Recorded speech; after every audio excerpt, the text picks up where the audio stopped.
talagsaong pasidungog ang naangkon sa usa ka Cebuana nga nakabase sa New Jersey, USA, kinsa napasidunggan isip Summa Cum Laude sa Iyang University. Siya si Wynell Morga, lumad nga taga Barangay Guadalupe, Dakbayan sa Subo, kinsa migraduar sa kurso nga accountancy. Usa sa mga makapabilib ug maka-inspire niya nga istorya mao ang iyang kalampusan taliwa sa iyang pag-antos sama sa pagkuha og duha ka mga trabaho samtang nagtungha. Karon buntaga ato siyang ilaylahon ug unsa pud kaha ang nakapatukmod kaniya aron nga magmalampuson sa akademya dinhi lang sa GMA Regional TV Live. Makauban nato sa programa mga kapuso, Cebuana nga may graduate Summa Cum Laude ug iyang degree accountancy minor in finance sa University, New Jersey sa USA mga kapuso. Wynell Morga, mayong buntag ug maupay na aga. Welcome sa GMA Regional TV Live. Mayong buntag. Mayong buntag. Thank you so much, Wynell, for joining us ug congratulations sa imong paggraduar Summa Cum Laude, degree in accountancy, minor in finance diya sa New Jersey. Kumusta? Ning sink in na ba nimo kining imong nadawat nga recognition after so many years of hard work? Actually, ni-sink in na unta siya after sa ako ang last semester and plus sa ako ang honors convocation that I recently attended. Pero after the article was released and nakita na po all the people saying congratulations and that they're proud of me, even the ones that I don't really know personally, they're saying congratulations and that they're proud. And tungod ato, murag na-reprocess na putanan sa akong una-una and until now, wala pagyapon siya mag-sink in. Can you describe to us, Wynell, imong experience isip estudyante diha? At the same time, nagtrabaho sad ka no with 2 jobs ko no? Yes, actually ang isa nako ka job is ang internship na to after na sa ako ang college, but while I was nag-school ako, nag-work pod ko at the same time, which is I'm still working there right now. Nag-wait lang po for looking for full-time position for now, pero lisod kaayo at first because time management wasn't my strongest suit good, pero eventually naanad lang po, na-figure out na nako.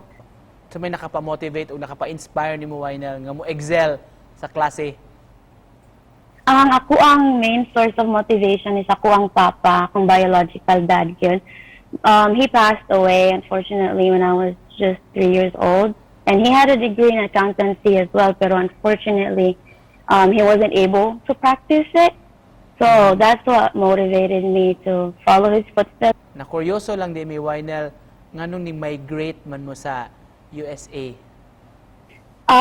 So my mom met my stepdad in 2011, and then they decided to get married. They got married here in the US, and my stepdad has been in my life since I was 11. So it's been 11 years, and he's always been a father figure. So he made sure that I was able to come here with my mom. How was it like pag abot nimo diha sa US? Nya pagsud nimo sa eskwelahan, unsa man nabaguhan ba ka sa kultura diha? Unsa may naa diha nga mayon ka nga na-challenge ka o mi-adjust gyud ka? So ako ang na-admire gyud diri sa culture nila diri is sayo kaayo ma-independent ang mga tao dinhi. So at the age of 16 they start working. So while they're in high school they're also working. So something that I admire from them is that kay dili siya common kaayo gyud sa other cultures. And then one thing nga ko maanad is ang klase sa neighborhood diri, because where I grew up sa Green Village sa Guadalupe, close kayo tanan magsilingan, like tinabangay, share of resources.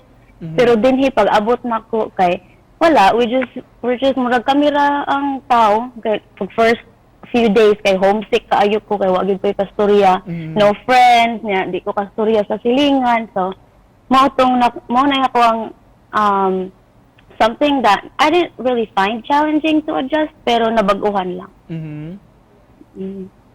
Honor student ka, so kahit pa kaniadto since elementary, Wynell, o sa may mga awards nga nakuha nimo before? Yes, so I've received a couple of awards when I went to UC. Actually, UC na ko gaskwela since kinder pa until grade 11. But I got a couple of honor awards in elementary, and I graduated with honors as well in elementary. And I went into high school, UC Gihapon, with a scholarship. Ano yung mga plans nimo for this year after your graduation, Wynell? So first, maulit ko in 10 days, yay, after 3 years of nga way uli-uli. And then after I come back, so mag 3 weeks lang ko diha, and then I come back here, I'm gonna look for a full-time job and then slowly work on my master's. Mag-masteral ko in accountancy, and then hopefully makatake na ko sa CPA licensure exam pohon soon. Nasud lang sa kunahuna inig uli nimo, Wynell, taud-taud naman kang wa ka uli. Unsa may imong planong unang buhaton o doon na ba kay adtuon or kanon nga na-miss na nimo? Kami every time uli may murag tradition na sa family nga moadto may kanang exclusive kanang resort kanang beach house kana different places adtuan na mo every time mo uli.